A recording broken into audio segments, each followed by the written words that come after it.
Assalamu alaikum wa rahmatullahi wa barakatuh, chers frères et sœurs. Toujours dans la série de la croyance, aujourd'hui nous allons aborder le premier principe des trois principes fondamentaux que chaque musulman et chaque musulmane est obligé de connaître. Il s'agit de la connaissance de notre Seigneur Allah tabaraka wa ta'ala.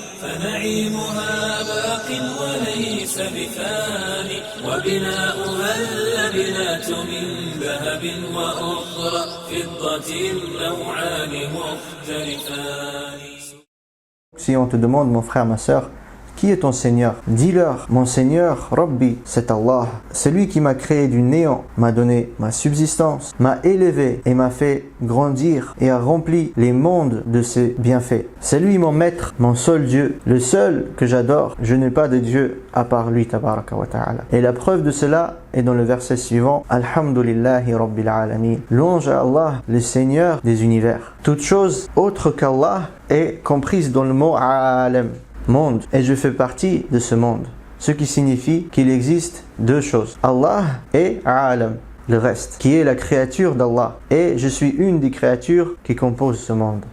Maintenant, si on te demande, comment connais-tu ton Seigneur? Dis, par ses signes et ses créations. Parmi ces signes, il y a le jour et la nuit, le soleil et la lune, et parmi ces créations, il y a les 7 cieux et les 7 terres. Ce qu'il y a entre la terre et ce qu'il y a entre les cieux et la terre. La preuve de cela est dans le verset suivant. وَمِنْ آيَاتِهِ اللَّيْلُ وَالنَّهَارُ وَالشَّمْسُ وَالْقَمَرُ لَا تَسْجُدُوا لِلشَّمْسِ وَلَا لِلْقَمَرِ وَاسْجُدُوا لِلَّهِ الَّذِي خَلَقَهُنَّ إِن كُنتُمْ إِيَّاهُ تَعْبُدُونَ. Parmi ces merveilles sont la nuit et le jour, le soleil et la lune. Ne vous prosternez pas ni devant le soleil, ni devant la lune, mais prosternez-vous devant Allah qui les a créés, et c'est lui que vous adorez. Et le Seigneur Ar-Rabb, c'est celui qu'on adore, Al-Ma'boud. La preuve de cela est dans le verset suivant. Ya ayyuhan nas u'budu rabbakum alladhi khalaqakum walladhina min qablikum. Ô hommes, adorez votre Seigneur qui vous a créé et a créé ceux qui étaient avant vous. L'imam Ibn Kathir a dit, le créateur de toutes ces choses est le seul qui mérite l'adoration, est le seul qui mérite d'être adoré.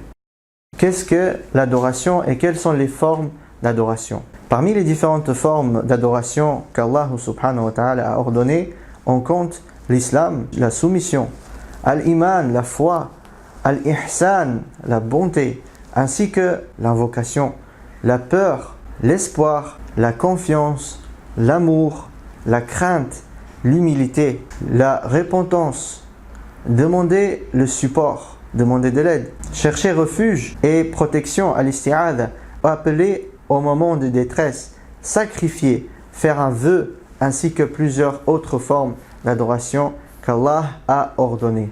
Elles sont toutes réservées à Allah exclusivement. La preuve de cela est le verset suivant. وَأَنَّ الْمَسَاجِدَ لِلَّهِ فَلَا تَدْعُوا مَعَ اللَّهِ أَحَدًا. Les mosquées sont consacrées à Allah uniquement.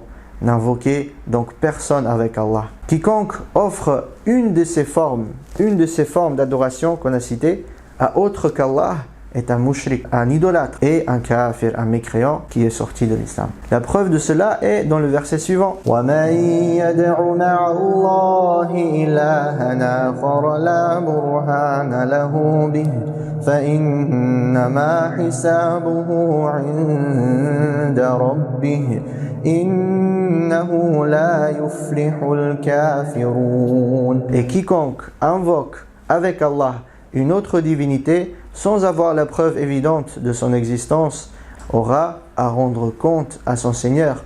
En vérité, les mécréants ne réussiront pas. Ainsi que dans le hadith suivant, Ad-du'a mukhul ibada. L'invocation est l'essence même de l'adoration, dit le prophète sallallahu alayhi wa sallam.